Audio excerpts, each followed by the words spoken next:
देखिए यहां पर बात यह है कि हॉर्मुज का बॉस बनने की कोशिश है। कौन बनना चाहता है सबसे बड़ा बॉस? ईरान भी और अमेरिका भी। अमेरिका और ईरान के बीच मंगलवार को कतर की राजधानी दोहा में बैठक होगी। अमेरिका की न्यूज वेबसाइट एक्सियोस की रिपोर्ट में यह दावा किया गया कि अमेरिकी अधिकारियों के अनुसार दोनों देशों ने फिलहाल सभी सैन्य हमले रोकने का फैसला किया है। 26 जून को हॉर्मुज में एक जहाज पर अटैक के बाद अमेरिका और ईरान के बीच दोबारा युद्ध जैसे हालात जरूर बन गए थे। और सवाल जरूर है कि क्या वाकई ही दोहा कतर में जो होने जा रही है मुलाकात, उस मुलाकात में बहुत कुछ चीजें सामान्य हो जाएंगी। आप कहिए कि उस मुलाकात के बाद हॉर्मुज को लेकर पिक्चर कुछ हद तक क्लियर हो जाएगी, हो पाएगी या नहीं हो पाएगी। यह सवाल इसलिए है क्योंकि हॉर्मुज में जो टेंशन है वो कम नहीं हो रही। मंगलवार का दिन है जब दोहा कतर में बात होने जा रही है दोनों देशों के बीच, और यह भी जानकारी है कि अमेरिका और ईरान आमने सामने बैठकर बातचीत कर सकते हैं। मंगलवार को यह बातचीत होगी और इस बातचीत से भी पूरी दुनिया को बहुत उम्मीद है कि बातचीत के जरिए इस मुद्दे का हल निकालने की कोशिश जरूर की जाएगी। और कुछ घंटों के बाद यह बातचीत होने जा रही है। मेजर, आपको लग रहा है कि इस बातचीत में किसी अगले पॉइंट के ऊपर यह पूरी बातचीत बढ़ सकती है? हाँ, मुझे लगता है कि इसके ऊपर जो सोल्यूशन की बात कर रहे हैं लोग, गौरव के लोग बता रहे हैं कि सोल्यूशन हो जाएगा। मुझे लगता नहीं है सोल्यूशन होगा जी, क्योंकि ओमान कुछ कह रहा है। ओमान भी इसकी एक पार्टी है बड़ी इंपॉर्टेंट, क्योंकि हॉर्मुज तो ओमान का भी वाटर्स हैं।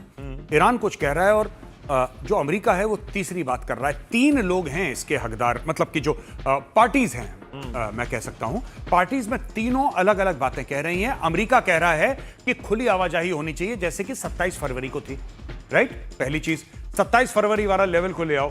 ईरान कहता है कि नहीं, हम कंट्रोल करेंगे और हमारे हिसाब से होगा। ओमान ये कहता है कि नहीं साहब, हमारा कंट्रोल करने का मामला है ही नहीं, और अगर आपको ओमानी वाटर्स इस्तेमाल करने हैं, ओमान की शोरलाइन के बिल्कुल बगल से आपको अगर ले जाना है, आप ले जा सकते हैं। आपका बहुत बहुत स्वागत है, हमें कोई आपत्ति नहीं है, हमें कोई पैसे नहीं चाहिए, आप करो जैसे पहले कह रहे हैं। लेकिन सबसे बड़ा खतरा ईरान के लिए, ईरान के लिए यह खतरा है कि अगर ईरान ने स्ट्रेट ऑफ हॉर्मुज पे अपनी पकड़ ढीली छोड़ दी तो फिर ईरान को ऐसा लगता है कि जो असली में ताकत है उसकी, वो ईरान फ्री में दे देगा किसी को। और ये न्यूक्लियर वेपन से ज्यादा ताकतवर साबित हुआ है straight of Hormuz. Nuclear weapon में तो एक खास इलाके में चोट पहुंचती है, बिल्कुल। हॉर्मुज के चलते पूरी दुनिया में उथल पुथल हो गई है, और ये ताकत ईरान कभी अपने हाथ से जाने नहीं देगा। बिल्कुल, और ईरान ने वो बखूबी समझा भी है कि शायद जंग शुरू होने से पहले इस ताकत का इतना अंदाजा ईरान को भी नहीं था जितना वो काम करेगी। और कुछ घंटों में अमेरिका और ईरान के बीच बातचीत होगी, लेकिन इससे पहले दोनों देश हॉर्मुज का बॉस बनने के लिए एक बार फिर से भिड़ गए हैं। इस बार झगड़े की जड़ समझौते का आर्टिकल 5 है। क्यों आर्टिकल 5 बड़े विवाद की वजह बन गया है, रिपोर्ट दी।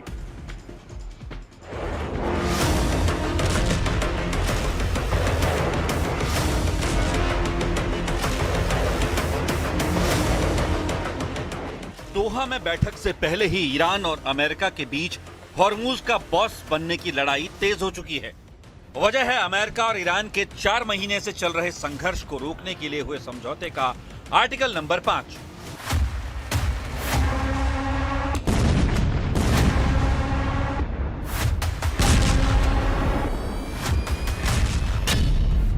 क्योंकि आर्टिकल में कहा गया है कि ईरान 60 दिन तक अपनी पूरी कोशिश करेगा कि फारस की खाड़ी और ओमान की खाड़ी के बीच आने जाने वाले कारोबारी जहाज सुरक्षित गुजरें। इसके लिए वो समुद्र में बिछाई गई माइंस हटाएगा। उसकी सेना कोई हमला नहीं करेगी। आर्टिकल 5 में लिखा है कि ईरान आगे चलकर हॉर्मुज के प्रशासन और समुद्री सेवाओं पर ओमान और दूसरे खाड़ी देशों के साथ बातचीत करेगा। और इसी बात ने डील पर चल रही पूरी बहस को पटरी से उतारने की तैयारी कर दी, क्योंकि ईरान ऐसा नहीं चाहता है। वो चाहता है कि हॉर्मुज से जो जहाज गुजरे वो उसकी तरफ से गुजरे। हॉर्मुज में जो नियम बने वो उसके हिसाब से बने। सीधी बात समझें तो ईरान हॉर्मुज पर फुल कंट्रोल चाहता है। कुछ दिन पहले ही कमांड सेंटर में हमने बताया था कि ईरान हॉर्मुज में तुर्की मॉडल पर वसूली की तैयारी में है, जो एक तरह का सुविधा शुल्क होगा। यानी हॉर्मुज से गुजरने वाले जहाजों को सुरक्षा की गारंटी चाहिए तो उन्हें ईरान को वो फीस देनी होगी। लेकिन अमेरिका ने समझौते में आर्टिकल 5 डालकर ईरान का प्लान फेल करने की कोशिश की, क्योंकि हॉर्मुज पर अमेरिका अपना कंट्रोल नहीं छोड़ना चाहता। हालांकि दोहा में बातचीत से पहले अमेरिका और ईरान के तेवर थोड़े नरम पड़े हैं, क्योंकि 2 दिन पहले लगा कि जंग फिर से शुरू हो जाएगी, क्योंकि हॉर्मुज में ओमान की तरफ से गुजरने वाले जहाज पर हमला हुआ। आरोप ईरान पर लगा और अमेरिका ने उसके ठिकानों पर हवाई हमले कर दिए। जवाब में ईरान ने भी अमेरिकी बेस की ओर मिसाइल और ड्रोन दागे। ये शांति समझौते के बाद दोनों देशों के बीच पहली सीधी भिड़ंत थी, जिसने डील के टूटने का डर पैदा किया। लेकिन दोहा में बातचीत की खबर ने थोड़ी राहत दी। मगर आर्टिकल 5 की समस्या अब भी खड़ी है।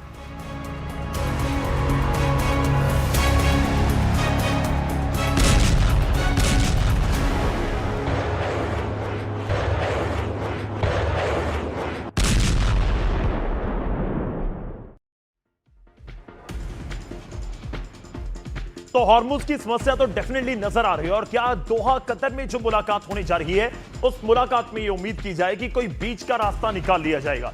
हम इसके ऊपर बात करेंगे, लेकिन उससे पहले कुछ ग्राफिक के जरिए अपने दर्शकों तक पहुंचाने की कोशिश कर दें। हॉर्मुज कितना बड़ा हथियार है, जो हम ऑलरेडी बात कर रहे थे, मेजर बात कर रहे थे। मेजर गौरव आर्या, बहुत सारी चीजें इस मैप के जरिए भी हैं, हम आपको दिखा रहे हैं कि कैसे ये पूरा हॉर्मुज इस समय कंट्रोल करने की कोशिश है। जी, क्या बाकी ये पॉसिबिलिटी है कि अकेला ईरान इसको कंट्रोल कर ले? देखिए, कानून तो ये नहीं कहता, ठीक है, लेकिन ये सारी की सारी चीजें इस पे डिपेंड करती हैं कि डोनाल्ड ट्रंप क्या स्टैंड लेते हैं। अभी तक हमें ऐसा कोई सबूत नहीं मिला कि Donald Trump can take a stand. वो आज कुछ कहते हैं, फिर शाम को कुछ कहते हैं, तो लोग कंफ्यूज हो रहे हैं, बीच लड़ाई को छोड़ के चले गए। सीधी बात है, ओमान ने क्या बोला, अगर आप मैप डाल दें एक बार पीछे, तो मैं आपको बता दूं कि ओमान का क्या, ये जो पेचीदा बात जो है ना, वो ये है कि ये देखिए, यहां से शिप आए, ये यूएई है, ओमान की कोस्टलाइन को हक करते यहां से नीचे आ जाएं, ठीक है, तो और फिर यहां से चले जाएं, जहां गुजरात उनको जाना है, कहीं और किसी और देश जाना है, इंडिया आना है, यहां से चले जाएं। तो ओमान ने बोला कि वी आर गुड, हमें कोई दिक्कत नहीं है, आप ओमानी वाटर से आ जाएं। लेकिन इस पे ईरान का बड़ा एक रिएक्शन आया है। जी, ईरान ये कहता है कि यार, अगर ऐसा ओमान अलाउ कर देगा कि आप ओमान की शोरलाइन को हक करते हुए अपने जहाज ले जाएंगे, और फिर तो हमें सब लोग सर्कमवेंट कर देंगे, फिर हमारी टैक्टिकल जरूरत तो है ही नहीं, ऑपरेशनल जरूरत तो है ही नहीं, फिर तो हम इरेलेवेंट हो गए, फिर डोनाल्ड ट्रंप फिर लाएगा। अगर ये गारंटी हो जाती है कि तेल के भाव नहीं बढ़ेंगे, डोनाल्ड ट्रंप कल बमबारी शुरू कर दे, भाई उसका प्रेशर क्या है, बैक होम से ही तो है प्रेशर, बिल्कुल, कि साहब चुनाव होने वाले हैं नवंबर में, और चुनाव में उसको हार का डर इसलिए है क्योंकि चीजों के दाम बढ़ रहे हैं, और चीजों के दाम इसलिए बढ़ रहे हैं क्योंकि स्ट्रेट ऑफ हॉर्मुज बंद है। अगर उसको गारंटी मिल जाए कि खुला रहेगा, वो कल बमबारी शुरू कर दे। यहाँ पे आप मुझे एक चीज और भी बताइए, क्योंकि हम 2 कॉरिडोर यहां पर दिखा रहे हैं, लेकिन उससे पहले कुछ और डील के एमओयू के आर्टिकल 5 में क्या है। ईरान का 60 दिनों तक हॉर्मुज में जहाजों की सुरक्षित आवाजाही पर फोकस रहेगा। बेसिकली आर्टिकल 5 का जो हम बात कर रहे हैं मेजर, हम उनकी बात कर रहे हैं बहुत सीधे से, मेरे को लगता है बहुत आम भाषा में अगर बात करें, कुल मिलाकर बात यह है कि 60 दिन आप किसी को रोकेंगे नहीं, जैसे पहले चल रहा था वैसे चलेगा। वो हो नहीं रहा, नहीं होगा जी, नहीं होगा। देखिए, वही तो मैं जब ये साइन कर रहे थे, मैं तब भी ये कह रहा था जी, इन्होंने बोला कि ऐसा हो जाएगा, खुला हो जाएगा। मैंने उस दिन भी इस शो पे बोला था कि यार प्रॉब्लम, देखिए प्रॉब्लम क्या है, आप ईरान से ये बोल रहे हैं कि आप 60 दिन के लिए आप पूरा स्ट्रेट ऑफ हॉर्मुज खोल दो, यानी कि आपका कोई भी उसके ऊपर कंट्रोल नहीं रहेगा। ईरान अफोर्ड नहीं कर सकता जी, ईरान को खत्म कर देंगे लोग, ईरान अफोर्ड नहीं कर सकता। ईरान के मुंह पे खून लग गया भाई। नहीं, दो चीजें देखिए ना अलग अलग, इसको आप क्यों नहीं देख रहे हैं? अगर जंग से पहले वाली स्थिति बन गई, आप जहाज आ रहे हैं, जहाज जा रहे हैं, ईरान कुछ बोल नहीं रहा है, ये हो गया। अब मेरा पॉइंट इसमें यह है कि अगर अगली बार कोई भी हमला होता है या कोई भी कंडीशन ऐसी आती है, तो ईरान दोबारा वो चीजें कर सकता है ना। इसका मतलब यह नहीं है कि अगर आज आपने लोगों को जाने की इजाजत दे दी, तो उसके बाद आप कभी उसके ऊपर दोबारा वैसे कंट्रोल नहीं कर पाएंगे। जंग की जरूरत, आप ये कह रहे हैं कि अगर दोबारा जंग होती है, ईरान बंद कर देता है जी। ईरान ने अभी बंद करा, कोई जंग हुई थी? एक टैंकर जा रहा था पीसफुली, ईरान का कहना नहीं मारा, ईरान ने फायरिंग कर दी, कोई जंग नहीं हुई थी ना। अमेरिका ने तो फिर हमला नहीं करा सीजफायर के बाद। हमला कहां से आया? ईरान की ओर से आया।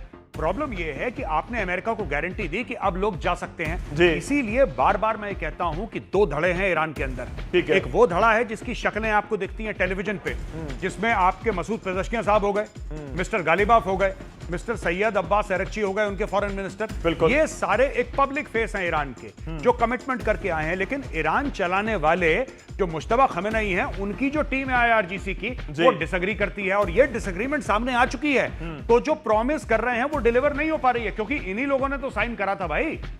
आप बताइए, मसूद पेज़ेश्कियान साहब ने साइन करा था और मिस्टर डोनाल्ड ट्रंप ने साइन करा था अग्रीमेंट। इलेक्ट्रॉनिकली करा था लेकिन किया था। ठीक और है। उसमें यह था आर्टिकल 5 पे भी तो साइन करा था उन लोगों ने, तभी तो हम आर्टिकल 5 को कोट कर रहे हैं। बिल्कुल। और आर्टिकल 5 यह कहता है कि 60 दिनों तक आवाजाही पे, उसके बाद डिसाइड करेंगे। 60 दिनों तक कुछ नहीं होगा। नहीं देखिए, फिर ईरान तो पलटा ना अपनी बात से। ईरान अपनी बात से, एक मैं मैप की जिक्र कर रहा हूं, आप थोड़ा सा अगर हम गूगल मैप के जरिए भी दिखा पाए अपने दर्शकों को, जो आप जिक्र कर रहे थे। मैं एक और चीज आपसे यहां जाननी चाहूंगा जी। हम यहां पे एक साउथ कॉरिडोर और नॉर्थ कॉरिडोर दिखा रहे हैं जी। पॉइंट ये है कि देखिए, ट्रेवल तो ऐसी करती है, मूवमेंट ऐसी होती है कि आपने एक कॉरिडोर के जरिए गए, दूसरी कॉरिडोर के जरिए वापस आ गए। करेक्ट। तो क्या यह पॉसिबिलिटी है कि एक ही कॉरिडोर का इस्तेमाल इन आउट दोनों के लिए कर लिया जाए? सेफ्टी तो बहुत बड़ी चीज है ना शिप्स की, और ऐसा नहीं है कि 2-4 शिप आ रही हैं, बहुत बड़ी तादाद में शिप आते हैं डेली। देखिए, आप कॉरिडोर को छोड़ दीजिए जी। नॉर्थ कॉरिडोर, साउथ कॉरिडोर छोड़ दीजिए। सिंपल सी बात है कि ईरान के पास ऐसी मिसाइल्स हैं जी। ऐसे ड्रोन्स हैं जो पूरे स्ट्रेट ऑफ हॉर्मुज को बंद करवा सकते हैं। हमला आप कर सकते हैं। मैप पे आ जाइए, अगर मेजर आप बता पाए, हम मैप के जरिए थोड़ा सा अगर बता पाए। जी जी इसको थोड़ा सा बड़ा कर देते हैं हम लोग। जी जी बिल्कुल। अब देखिए साहब, हम इसको कह रहे हैं साउथ कॉरिडोर, इसको कह रहे हैं नॉर्थ कॉरिडोर। जी ठीक है जी। जी आपने बताया, इसको आपने बताया साहब नॉर्थ कॉरिडोर, जी इसको आपने बताया साहब साउथ कॉरिडोर। ठीक है। ठीक है। अब बात यह है कि आप कह रहे हैं कि शिप्स को आने दिया जाए, जाने दी जाए, किसी भी कॉरिडोर से एक तय कर लीजिए। That is not the point. Point वो है ही नहीं ईरान का कि आप उसको अलाउ कर रहे हैं कि नहीं कर जी। रहे। ईरान कहता है कि इस पूरे इलाके में, यहां से लेकर यहां तक ईरान का वर्चस्व होना चाहिए। भाड़ में गया ओमान, भाड़ में गई इंटरनेशनल संधियां और ट्रीटी। ईरान का यह इलाका है, ईरान की। और अभी भी ईरान जो कह रहा है कि कोऑर्डिनेट किसके साथ करना है, जी। Not the government of Iran, they are saying IRGC के साथ कोऑर्डिनेट करो। जी। ये जो मिसाइलें हमारी हैं, जो फायर करा था 3 दिन पहले शिप्स के ऊपर, आईआरजीसी ने करा था। मैं आपकी बात को जो समझ रहा हूं, हमारे पास मैप यहां भी आ गया, जो गूगल मैप हम दिखाने की कोशिश कर रहे हैं। जी। मैं आपसे ये समझना चाह रहा हूं कि एक तो बड़ी बेसिक सी बात है ना, कोई बच्चा भी देख रहा होगा, वो भी ये समझ रहा होगा कि अब बिल्कुल दुबई की साइड आ जाइए, ओमान की साइड आ जाइए, यहां पर ईरान का कैसे कंट्रोल हो सकता है? देखिए, बच्चे मन के साफ होते हैं। जी। बच्चे मन के साफ होते हैं, बड़े मन के साफ नहीं होते। नहीं होते। ओमान ये कह रहा है कि आप यहां से आओ जी। और आप यहां से चले जाओ और यहां से निकल जाओ। ठीक है। ये कह रहा है कि अगर ऐसा हमने होने दिया तो फिर हमें कौन पूछेगा? हाँ, कि आपका जो ऊपर वाला कॉरिडोर है वो खत्म ही हो गया। खत्म हो गया। जी। यहां से आप आओ, आराम से जाओ, आराम से, कौन रोक रहा है आपको? बिल्कुल। तो अब जब अभी देखिए ना, आप कुछ भी कर लीजिए, जी। ईरान इस चीज को अफोर्ड नहीं कर सकता है। आपको बीच का रास्ता भी कोई नजर नहीं आता। देखिए, आप बात कर रहे हैं सच और झूठ की, जी। आप बात कर रहे हैं सच और झूठ की, बिल्कुल। मैं बात कर रहा हूं जियोपॉलिटिक्स की। ठीक है, ये फर्क। दोनों में अंतर है। जी। दोनों में बहुत अंतर है। मैं अगले एजेंडे की तरफ बढ़ना चाहता हूं, लेकिन उससे पहले आपको बीच का रास्ता कोई नजर नहीं आता? मुझे नहीं लगता कोई बीच का रास्ता है। बीच का रास्ता टोल वाला हो सकता है। बीच का रास्ता वही है कि आप देखिए, टोल ईरान को इसलिए नहीं चाहिए क्योंकि ईरान को पैसे मिलेंगे, जी। वो पार्ट 2 है। टोल मतलब आप जब टोल देंगे ना, जब आप पैसे देंगे, इसका मतलब आप ईरान का वर्चस्व स्वीकार कर रहे हैं, कबूल कर रहे हैं। कबूल कर रहे हैं। जी। भाई, बात यह है कि अमीर आदमी है, उसने घर किराए पे दे दिया, उसको किराए की जरूरत नहीं है, लेकिन मकान मालिक वो है। और जब आप किराए पे उस घर को लेंगे तो आप ये यकीन कर रहे हैं, आप ये प्रॉमिस कर रहे हैं कि मैं मानता हूं कि भाई आप किराएदार हो। वो that is the main point of the toll. पैसा आएगा, ये भी वेलकम है ईरान के लिए। जी। जी। बिल्कुल, डेफिनेटली ये साफ तौर पर नजर तो आ रहा है, इसमें भी कोई दो राय नहीं है।